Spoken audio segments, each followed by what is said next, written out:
तर मी पिशवीचा दोरा काढायला लागलोय आणि तुम्ही बघू शकता कसा आवाज काढायला लागलाय. तर तुम्ही गेस करा, बघूया पिशवीच्या बाहेर काढायच्या अगोदर कोणता साप आहे आणि बघूया तुमचा गेस काय आहे.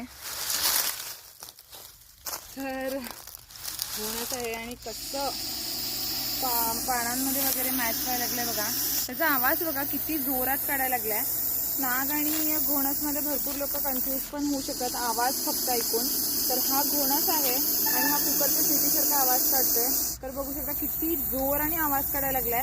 ह्याच्यावरनं फक्त तुम्ही साप जरी नाही बघितला तरी तुम्ही आवाजवरनं तरी ओळखू शकता की ह्या जागेला किंवा इथं कुठला साप आहे.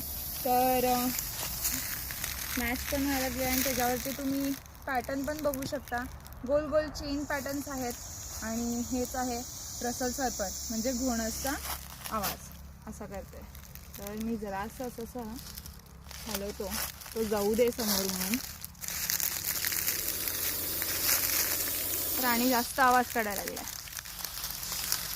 तर बघा त्या पानांमध्ये मॅच व्हायला लागलाय केवढा चांगला. कळणार पण नाही की पानांमध्ये वगैरे साप लपून बसलाय किंवा असेल आणि असं करूनच चुकून बाईट सुद्धा होऊ शकतात. आम्ही असं दिसत नाही आणि आम्ही असं बाय मिस्टेकली पाय ठेवलं तर बाईट होतात. तर काळजी घ्या. धन्यवाद. व्हिडिओ कसा वाटला नक्की सांगा.